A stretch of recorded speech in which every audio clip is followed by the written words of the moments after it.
Oh, can you hear me? Yay! Oh, We can do this. We can do this. I know we can.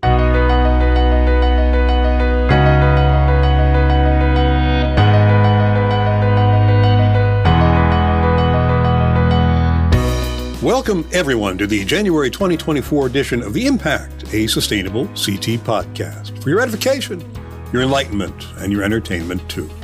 I'm Jim Hunt, Communications Manager at Sustainable CT, so if you're looking for someone to blame for this podcast, well, you can blame me. But remember, this is never a one-way conversation. We always want to hear from you for our edification and enlightenment. Drop us a note, won't you? To info@sustainablect.org. The Impact is brought to you in part by the Community Foundation of Eastern Connecticut. That's right, the Community Foundation of Eastern Connecticut brings people together to work towards a healthy, thriving, and sustainable Eastern Connecticut, and we are oh so glad they do. Visit them at cfect.org.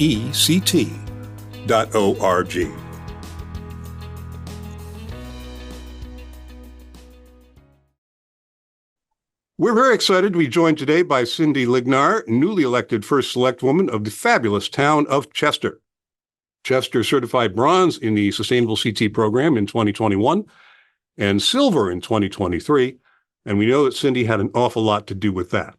Cindy Lignar is a registered nurse and was a fitness instructor for many years, owned her own fitness studio, and served as president of the Deep River Merchants Association. Thoroughly involved in Chester's administration and development, she served in the town's Economic Development Commission as a member of the Regional Planning Committee of the Lower Connecticut River Valley, and why, yes, as leader of the Chester Sustainability Team. And now, as of this past November, she's Chester's First Selectwoman. Congratulations, a little late on that. We are very happy that she's taken the time out of her busy schedule to be with us. So thank you very much, Cindy, and welcome to the show. I knew we'd get there. thank you very much, James, for having me. It's great. It's great that you're here. How does it feel to be First Select Woman? I mean, that's a pretty big deal?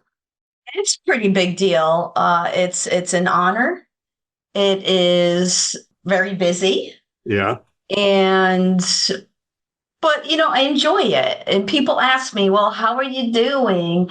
Is it what you expected it to be? Yeah, and I say, I'm fine. I am very busy. And yes, it is what I expected it to be. Yeah. So having been involved on committees like you listed, I also served on the Governance Study Committee as well. That's right. Right, which led to our Charter Commission. And so just having all of that background did help a lot. Yeah, you knew what you were getting into. Position. Right? You knew what you were getting into. It wasn't a complete surprise. Eyes wide open. Mm-hmm. Okay. And it's and it must be nice too. I've never run for elected office, and I've often flirted with the idea, but it must be nice to know that you have the support of your community. That the things you do affect people positively, and they support you, and that must feel good. Right? It feel good. Yeah, it does. And a lot of work went into campaigning, and you really have to connect with people when you do. And it did help. When you're door knocking, to speak with people face to face, and many, I know a lot of people in town, but there are many I don't know, and it was a pleasure to meet them. Yeah. And so that was an interesting experience and a great experience. Yeah. And a good way to start the position, connecting with as many people as possible. Yeah. Mm-hmm. And as long as we're on this subject, then let me jump to a question I wanted to ask. What's uppermost in your agenda now that you're First Select Woman? What's the priority thing? And it might not have anything to do directly with sustainability, but what's really the top on your list of to-dos at this point? So there are a few things on the top of the list that are all very important. Collaborating with all of the departments.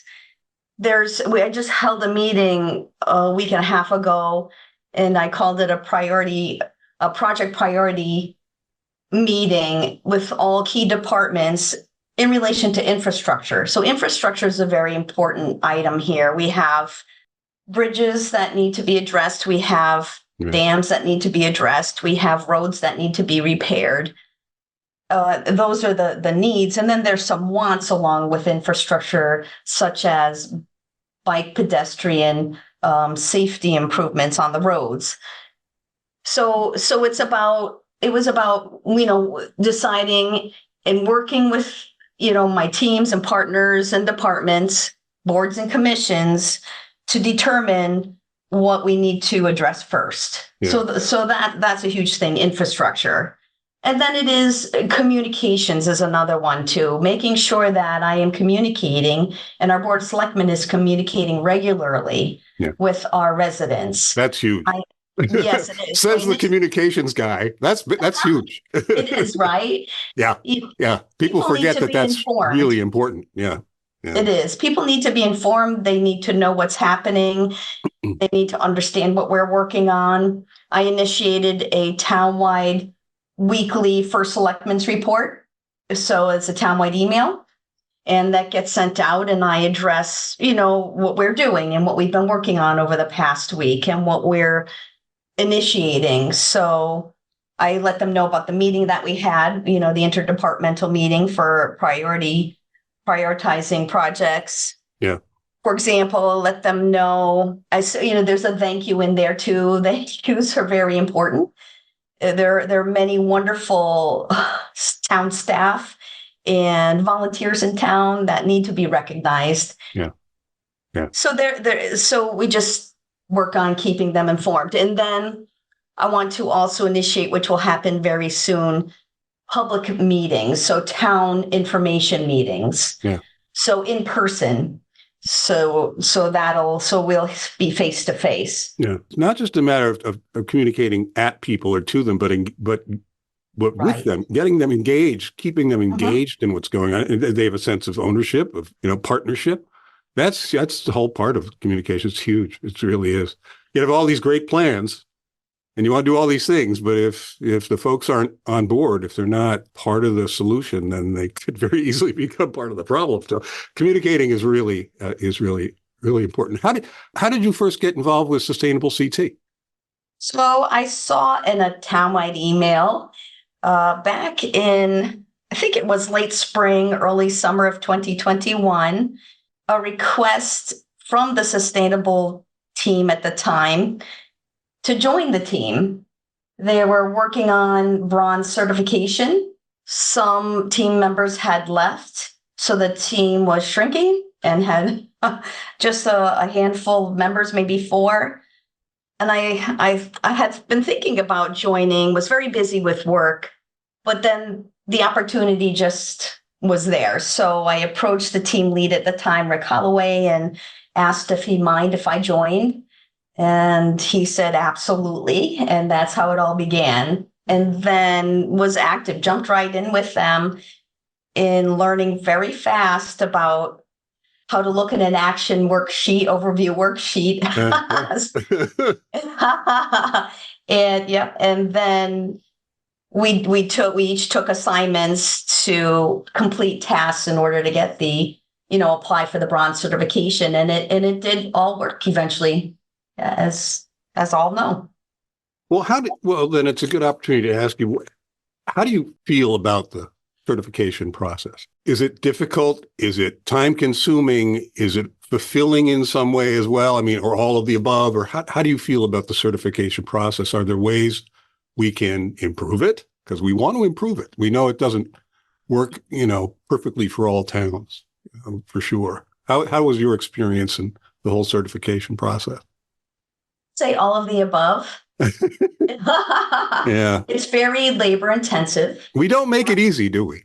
No, you don't make it easy, but it shouldn't be easy. Right. We all worked, and we worked many hours, and sometimes many hours a day to work towards a silver certification. The good news is it really, even though it's labor intensive, it's a labor of love, because you get to evaluate your municipality and you get to see how well you're doing in many areas. Yeah. And I knew after we were bronze certified that Chester was really poised to move forward and apply for the silver, because I knew between the Chester Historical Society, the public library, the land trust, all partners in town, the Sunday market. We were doing so many great things, arts and culture, that I wanted us to shine more. Yeah. So we all agreed, all right, let's do this. And we did. And and here we are, silver certified. The good news also is your sustainable CT, I can't say enough about the staff there. You're supportive. Every time I had a question, I received a timely answer, support, guidance. And, that experience helped me to feel connected to sustainable CT, helped me to understand the process better when I needed to, helped me to help guide our team. Yeah. And also, I want to say and do a shout out for Summer Mitchell. She was our assigned summer intern, and she was absolutely integral to our to our success in achieving silver certification, because it was that labor intensive for me and for others who assisted. So yeah, we've discovered very key to having those fellows and interns and everybody helping support the towns. It really makes it a big difference. And I got to say, I will tell my colleague, the people I work with are fantastic. I'm just the communications guy. What do I know? But in terms of working on the policy, on the actions, the staff, the people I work with, these people are just great. They are very responsive. And, if the town comes with a problem, boom, they're on it. They'll figure it out. They'll help you through it. They want you to succeed. So that's huge. I want to set you up for this. We review all of this paperwork. Like, you send in this stuff, and all these towns send in this, and we review it. We have outside experts review too, but we have to do a lot of the initial and then final reviews. So then I got to tell you, some of the towns are better at, their paperwork than others. And Chester is fantastic. You guys have voluminous, well-organized, paperwork, and it makes our lives a lot easier. And I just want to thank you for that. That's what You're welcome. And that was the goal, to make sure we crossed every T and dotted every I. Yeah, we hold these things up as being examples, success stories, quote unquote, for other towns to emulate, to follow. If Chester can do it, you can do it too. Every town, of course, has different resources. Some have more than others to put to this sort of stuff. So we try to make sure that not one size fits all. We're always trying to accommodate different towns and what their needs are.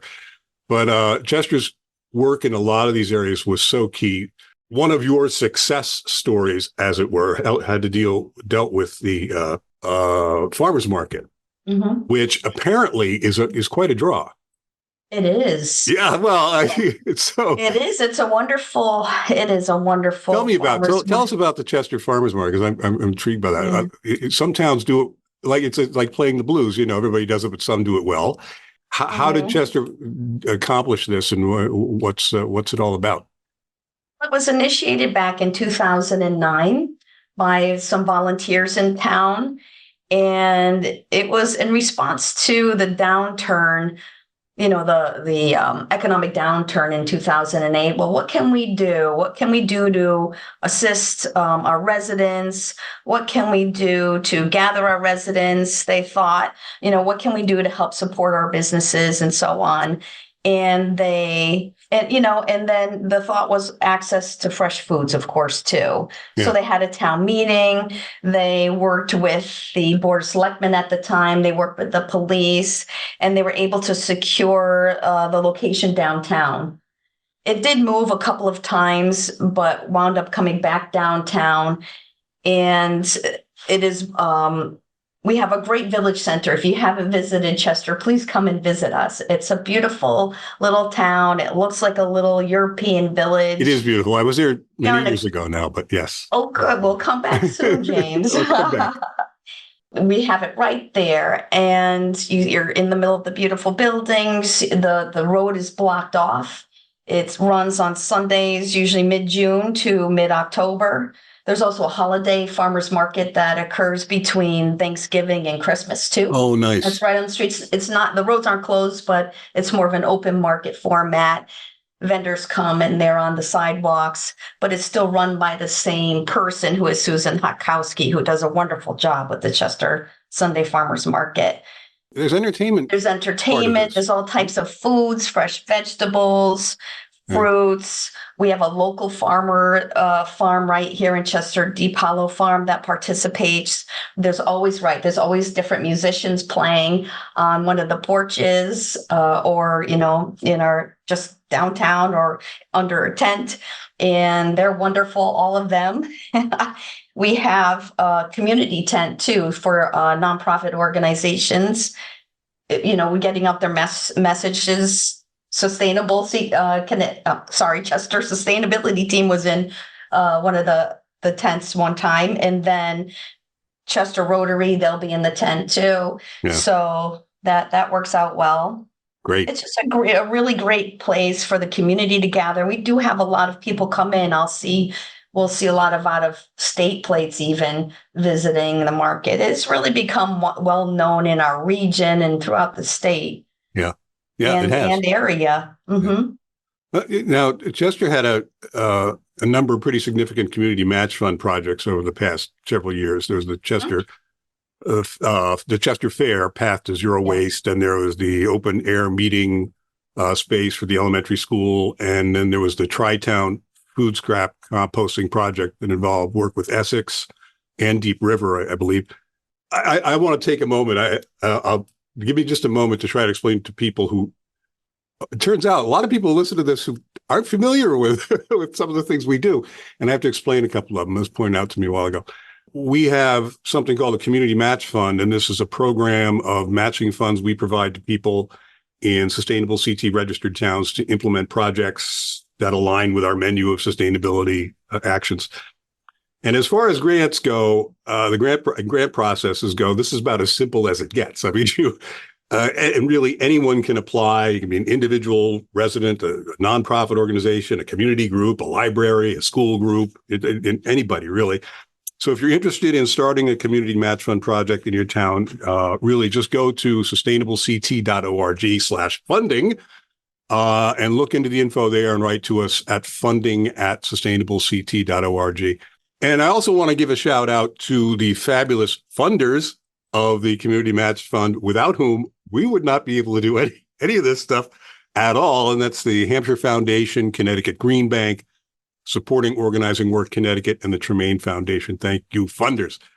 But as I was saying, and I'm sorry to interrupt so much, but as I was saying, Chester had a number of really cool CMF projects. And we particularly love that when towns collaborate to have a bigger regional effect. And the Tri-Town composting project certainly did that. Can you tell us about that and how did it come about? Sure. I mean, it was a Tri-Town sustainability group coordinated effort to make the Region 4 food scraps program happen. Yeah. It started with Essex. Essex Elementary School already was food scrapping, and we all decided we wanted to expand that to all 5 schools in the region. So we have 3 elementary schools, Essex, Chester, Deep River. Deep River was doing it in part for food scrapping for a couple of grades, but not the whole school. Chester had a small composting pile, but this was different, bringing in, a vendor to take away food scraps. Yeah. And the middle school and high school were not food scrapping. So we decided in January that we were going to, let's do this. Let's contact Sustainable CT, go for the matching fund program. And we did it. And it is now implemented in all 5 schools, and it's going well. And the sustainability team members from all 3 towns volunteered in the schools for a week or 2, whatever it was going to take. We were at Chester Elementary School for 2 weeks and just helping to guide at lunchtime, helping to guide the kids and assisting the staff. It was really fun. Yeah. The kids were very engaged. Yeah. They were doing a great job. Kids are fabulous with this sort of stuff. They are fabulous. so that you start them young, and then hopefully that's a practice they'll carry throughout their lives. Yeah. Yeah. The next Well, they have generation. a sense of excitement about things that we tainted adults tend to, I don't know. It takes more to motivate us sometimes, but the kids, they're all over it. And it's really wonderful to see them get engaged that way. And Yes. was it difficult? I'd say difficult's not the right word. I'm sure it wasn't necessarily difficult, but what are the challenges involved in working across town lines? Were there any, or did that come natural to this region for you folks? More natural, Okay. good communicators between the leaders of each team in each town. So we were communicating by email often and keeping each other updated. So that wasn't too difficult. We made sure that we had flyers to post around. We sent them throughout the region for school system. When we were fundraising, when we were at Earth Day in April, we had a poster at our tent. We would visit each other's Earth Day projects in different towns, but so we're supportive of each other. So it did flow fairly well, and it took a little bit of encouragement to help the public focus on the need for it and collect funds. We actually, a couple of us would sit downtown at a table during, First Friday. We have First Fridays in Chester. It's another thing that we do, which is really great in Chester.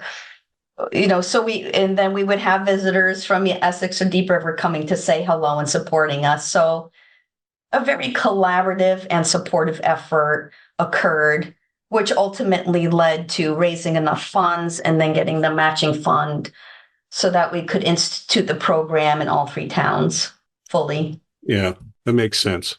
Mm-hmm. Let's take a quick break for a second, and we'll sell some widgets, and we'll come right back.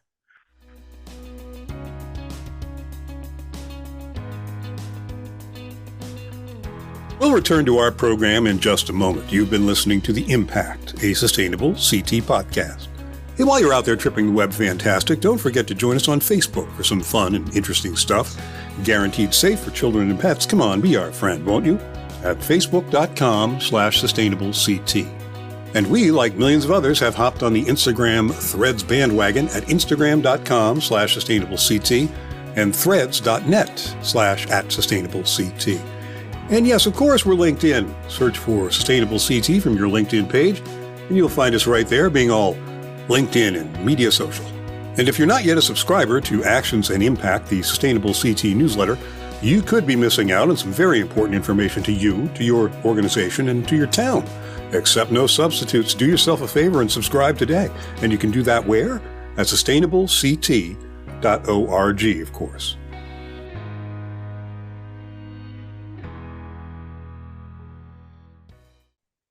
Welcome back, everybody. We're talking with Cindy Lignar, the recently elected First Selectwoman of Chester, who has graciously joined us today, having a great conversation. Cindy, let's talk about, some other projects that Chester has been pursuing. What's the zero waste fair project that you had going? What was that all about? Right. So the Zero Waste Project. So the Chester Fair, Agricultural and Mechanical Fair, occurs annually in the last weekend in August, Friday, Saturday, Sunday. Yeah. And Kim Price on the board of the Chester Fair decided that he wanted to attempt zero waste at the fair. He called around to different fair organizers in New England, or actually even around the country, and discovered that the Chester Fair is only the second in the whole United States agricultural and mechanical fair to make this effort. So really, yes, so he shocking. So he did get a matching fund through Sustainable CT to begin, to cover the costs. Volunteers from Chester, the Valley Regional High School, all commissions, Conservation Commission, Sustainability Team, and from Deep River and Essex also stepped forward to stand at the disposal stations. So we have 3 bins: a bin for trash, a bin for food scraps, and a bin for recycling. And so throughout the year, this was the third year, and we've learned how to speak with people, how to monitor, have better bins to dispose of that make it easier for people to understand where to put what. We did find that people require, assistance with putting the correct waste in the correct And a little bin. encouragement, and said, But encouragement helps. And so he has, I don't know the statistics, but he has definitely diverted waste to a significant level, and we're going to continue that. Yeah. I mean, just anecdotally, from looking at the process, did it feel like a success? It looked like, yes. Yeah. Okay. A little bit of ways to go to get to. We'd love to get to 100%, right? But we're getting there. And Kim is just, he did an amazing job organizing, planning this, and implementing it. Yeah. So we're really proud of that effort and him. Yeah. And again, I'm kind of shocked that so few other towns have been doing this, but this is a great example to hold up as being, you can do this. See, we've done it. Exactly. Follow our lead. Look what we've done, and take our experience to heart, and go out and do it too. And we can all have a much bigger impact that way. And speaking of projects and working with other towns, were there other regional collaborative efforts you've made in other areas? Do you work regionally with a lot of towns in the Chester we do area? work with RiverCog. So RiverCog is our right. Yeah. So we belong to the 17th town RiverCog, Lower Connecticut River Valley Council of Governments. Yeah. And the RiverCog is also a very supportive organization. We have a great cog in ours. They're based out of Essex, yes. Yeah. They recently received a grant to study regional waste management solutions. That's right. So that is a huge thing for, of course, the country, our state. It's a big problem in Connecticut. Huge. It is a big problem. We're still trucking out too many tons of our waste to states like Pennsylvania and Ohio, and it's just not right. Yeah. So waste management solutions are a high priority for our town, for our tri-town area, for our region. So I look forward to seeing what RiverCog and our groups, our partners, can come up with. Yeah. The waste management issue in Connecticut has really reached crisis level all throughout the state, because of the incinerator that shut down in Hartford and really cramped everybody's style. Trying to figure out this out is going to be hard and very necessary and urgent. You're not alone. That's for sure. Yes. For certification, Chester also did a lot of work in what we call optimizing for equity, our phrase for it. Talk a little about that, if you would. What do you think is the value of that process? Or could it be done better or differently? And do you think it will have a lasting effect on the dynamic of the town? What's your take on optimizing for equity in the certification process? So it took me a little bit. This is where Jessica was very helpful to grasp the concept of what that action is exactly looking for. So how to define it, and how it's implemented, and how to capture that in our activities. And are we doing this? So optimizing for equity was a little challenging at first, but then I started to understand it better in order to document what we needed to and meet that action. So for example, we did 4. We had, and then I'll just talk about Earth Day real quick. We had our first townwide annual Earth Month and Day event this past year, this April 2023. Yeah. There are already separate Earth Day activities occurring, like there's an annual Chester Cleanup Day on Earth Day that the Chester Land Trust has been coordinating. for a few years now.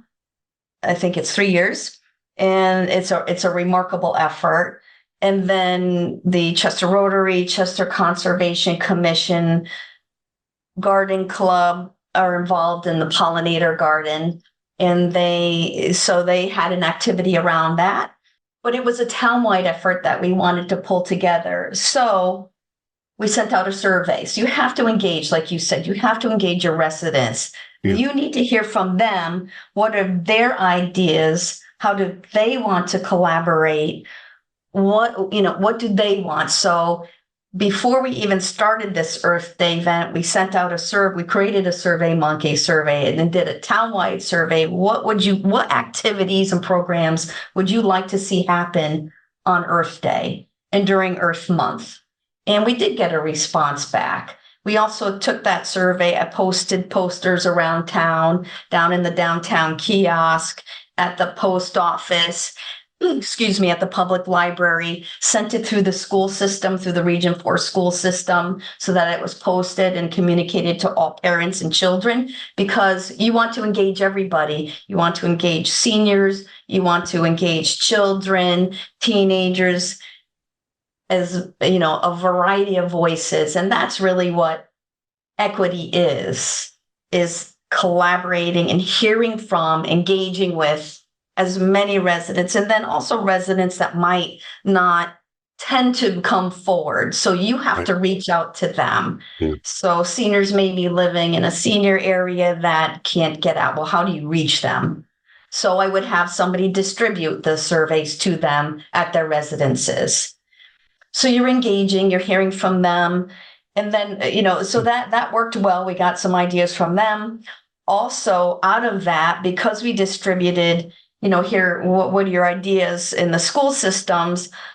And a group of kids at the Chester Elementary School went to their art teacher and said, we want to do something for Earth Day. We want to be part of this, and we want to be at the sustainability tent with them. Okay. So they created a tree, a sustainability tree, and they molded it. It was in an old pot, and they made tags with their thoughts about, clean up, don't litter, recycle. And they had all these great ideas on this tree, which today still is displayed in a business downtown called Reboot Echo, which is a reuse, recycle store that we have downtown, and she's remarkable too. So we put the word out, and we heard from them, and it was wonderful.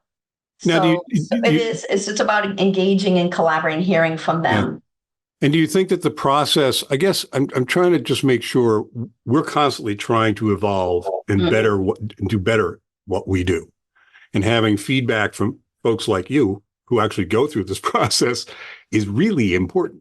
Otherwise, we're just making stuff up. What we want to be able to do is hear that feedback. This worked for us. This didn't. Something, why don't you try this? This might work better for us. Did you find that the process itself was valuable in terms of, we're talking about engaging people in the community?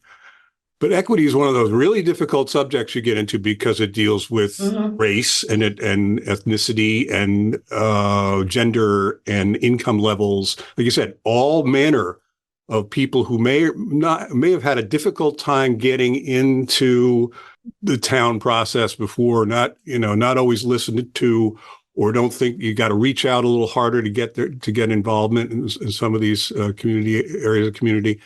Does the process itself help change the minds of people in town government or involved in Chester's operations, or not so much? I do think it does help town leaders to identify how they could reach out, how they can improve on outreach. Yeah. And I think it does help in that way.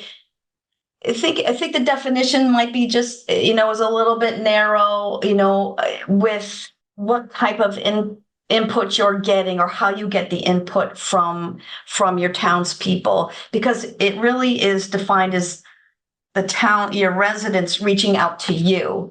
Yeah. But I think it's also okay to engage and reach out to them and begin an action. Okay. Do you Yeah, know what I'm absolutely. saying? Yep, for sure. In Yeah. fact, quite necessary in a lot of respects. Mhm. If you're part of a marginalized community or been, traditionally not listened to for Mhm. for generations, you're not really tuned to being heard, Mhm. stepping up to the microphone and making yourself, part of the process. Mhm. It really is very helpful and a lot of times necessary to reach out to people like that, to really get them, to bring them in, to engage them, making the Yes. extra effort. It sounds like Chester has done. And we are, That's really part of it. yes. And as a result of that, but because of for a lot of reasons, we are starting as a board of selectmen and a citizens liaison council. That's what I'm calling it. We're at the framework level. We still have to define the framework. So Yeah. I see it as a vehicle it'll be a group of volunteers in town who will assist town leaders with communications and outreach. So it'll be a conduit, two-way communication conduit for between residents and town leaders. So optimizing for equity in a way inspired me to do that and move forward on that initiative to form that group. But I may have anyway, Yeah. because I see Right. the need for it. And many, not just me, many in town see the need for that. Yeah. But optimize for equity does inspire me to do that as well. Yeah. Yeah. And to form that type of liaison. Well, we don't pretend for a moment we came up with these things.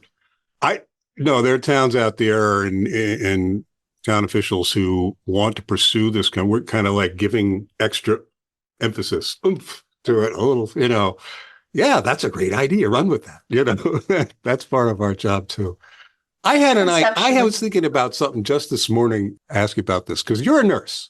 And my wife came home from she travels a lot and works in conventions, going to a lot of group things. She came home last night and said that one of the participants had COVID. And of Oh boy. course, then the whole network, they had to connect it. They had to talk to everybody, let everybody know that this has happened. So take precautions and do testing and whatnot. But, I'm not a young guy. COVID scares me still. And it's still out there, right? It's still out there. And I'm wondering, so how does that inform you, as you're having been a nurse, no doubt you were involved with COVID round one when it blew through, right? But it's not over yet, right? It's not. Is that concern you at all at this point in Chester? Are you looking out for this? Have the rates of incidence of COVID jumped at all in Chester? Are you aware? Well, so that's a big question. Yeah, It's all sorry. good though. No, And off topic too. it's an important question. That's okay. Just recently, from December 2020 through 23, I left the job in June. I was working with the Middletown Health Department. I first started as a volunteer. I told my husband when the vaccinations become available, when COVID first hit, pandemic, and it was so bad. Yeah. And we knew, we were waiting for those vaccines to come out. I said, when the vaccines are available, I want to be on the front lines. So helping, Bless because you. I knew we all knew it would take an army, right, to vaccinate the whole state. Yeah. So a lot of people jumped in. And so we jumped in. And then I was on the Connecticut Medical Reserve Corps doing that. I worked with the Middletown Health Department. I was eventually asked to join as a part-time public health nurse, and I did. So in all of that, I do have a background with lots and lots of vaccinations, and that is important to be vaccinated. Yes. From a Yes, nurse, you hear that, everybody? Get vaccinated. Yeah, right. Medical perspective, science-based, evidence-based, facts that vaccinations help. I just read an article about that yesterday. I receive regular emails from an epidemiologist. So I do track it. I do watch it. I look at the trends. People are not testing like they used to before. Some people decide not to test. There's no more requirements. There's no more masking requirements. So the data is kind of tough to watch, but they, around the country, wastewater is tested so you can see if it goes up. The virus is detected, then it goes up. You can see trends that way. Hospitalizations are another metric that is watched by public health officials. Yes, they are going up in our state. Are you testing the water in Chester? No, no. There, it would be at waste treatment plants. Okay. So that it's and there aren't too many in Connecticut that are testing, as far as I know. Don't quote me on that, but I think there's one or two. But anyways, so and then you can see sometimes they'll test waste on airplanes, and you can tell kind of what's going on. It is, look, it's that time of year. It's after the holidays. Everybody's gotten together. You have flu, you have RSV, you have COVID. Yeah. RSV seems to be tracking, lower now. Flu is kind of prominent, seems to be going down. COVID's there. So, use precautions. If you're immunocompromised, if you're older, just be careful in crowds. Maybe you want to wear a mask. The masks do work. And, and just be wise. And really, the go-to authority is the CDC. Look at their guidelines. If you test positive, and it's good to have home tests, stay home for 5 days. Sure. Right? Stay home and isolated for 5 days. And then you're supposed to wear a mask, a well-fitted mask, for 5 more days after when you're around people. Whether people are doing that or not, who knows? Some are, some aren't. We all were so happy. We wanted it to be over. We want to think it's over, but it's not going to be over. The virus keeps mutating. There's more, immunized people. So let's hope that it stops at some point, but not right now. It's still there. Thank you for that. Thank you for that. But we'll bring it back to sustainability. But all of these things sustainability touches a lot of areas. And I'm not going to try to make that bridge, but it really is the interconnectedness of sustainability reaches pretty much everything that a town is doing. And I was wondering, so I had asked you earlier, which was a priority on your agenda now that you're select woman. What do you see as the most challenging sustainability issue that you're facing? Strictly sustainability, the garbage area and waste management? Is it resource management of natural resources, or what's really facing you at this point that you're concerned with down the road? And could be a concern 50 years from now, for that matter. What's the biggest thing on your plate? So climate change, I'm concerned. That's the biggie. I'm concerned about that. Since I've taken office, we've had, I think, 4 events now, weather-related events. Chester sits on the Connecticut River. Yeah. We have a lot of waterways that flow through Chester, and we have dams. And so we need to make sure that we are as prepared as we can be with the right infrastructure and the right plans in place to make sure that we keep our residents safe. Yeah. So we have a very robust Department of Public Works team. They're amazing. They've had to tackle, flooding in roads. They just did yesterday because we had, some water on one of our roads here is a foot deep. So they had to deal with that. So we need to be right. What can we do to make sure that we're ready for increased rainstorms and the amount of rain that we're having? That is a big priority. And then we saw what happened in Norwich, right? So we're looking at all of our dams. We have several dams in town too. We want to make sure that they're maintained properly and that if they need repairs, they get repaired ASAP. Yeah. And you have to deal with, work with DEEP on that and other partners. So that's a huge priority. Yeah, especially given your geography and given where you're located on the Connecticut River, it's got to be and all the waterways concern here. Yeah, mm-hmm. Yeah, it's got to be a large concern. And part of our shtick really for us is, everybody's concerned about climate change, and yet many people feel a lack of ability to do anything about it. Like, what can I do that's going to save the planet? There's that disconnect. And one of the things we like to tell people is, if we're all working together, if towns are all pulling in the same direction, we're going to have a larger effect. We're going to have a regional effect. We're going to have a statewide effect. And then we in turn work with regional and state and nationwide sustainability organizations to be able to affect change, and really just magnifying the impact really gives people a sense of efficacy, and that they're really making a difference. So I can see that climate change is a huge issue for Chester, and it's not getting any better. It's not going to go away. We're not going to wish it away. It's something we need to address. How has Chester been doing with energy savings and finding alternative energy methods? Any progress in that area? We do have, yes, we're looking at that right now, and we have been. Chester has been actively looking at how can we save energy, first of all. Yeah. So we have an energy team, and the energy, we're also CPACE as well. Yeah. Oh, they're great. Yep. Right. So we are looking at ways, how can we save and how can we conserve on our utilities throughout our town buildings to educate the public, and how work with Eversource. We're actually setting up a meeting to work with Eversource, our energy team, our Department of Public Works, to see what we can do a little bit better. But we have been actively working on that and actuating the savings because of that activity. I was going to say, so it saves you money. Energy team for that, right?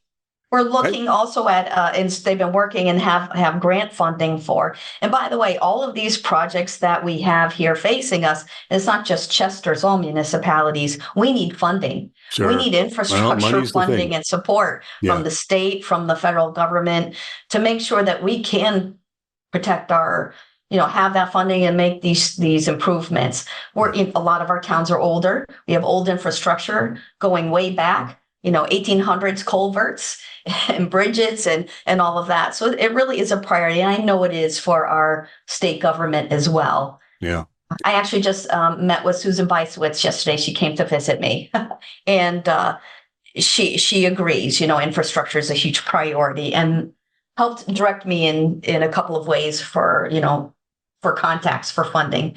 I've met with Joe Courtney and so on and for the same thing. But anyway, so we need that funding and that infrastructure to make sure that we're doing everything that we can.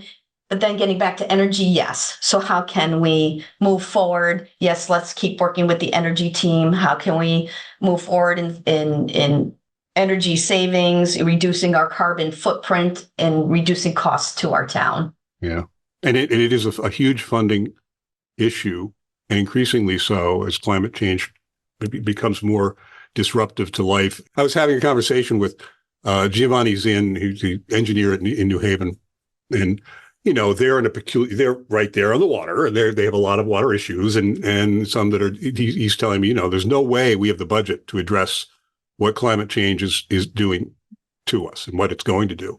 And I made the point of just, I've got devil's advocate. I said, why should somebody in Detroit or Chicago or LA pay for your water to fix your water problems, your climate issues?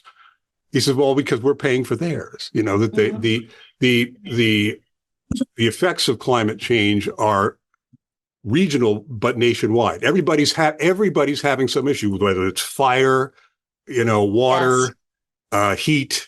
It's every area of the country is having an overwhelming issue, so it's going to require everybody in the country to address them, even nationwide. So then money worldwide. Worldwide too. Worldwide. Sure. Oh, Cindy, we are out of time. Wow, that zoomed by really fast. Thank you so much for being here. Really do appreciate it. It's been a lot of fun, and thank you so much. And I wish you all the best in your relatively new position there in Chester. And I'm sure you're going to do great things. And we want to be there with you. We want to be there helping you. We want to do whatever we can to support you in Chester. So keep us much appreciated. And I know that you're there as a strong partner for us too. Absolutely. Very much appreciated. And thank you for having me today. It was an honor. Say hello to everybody for me.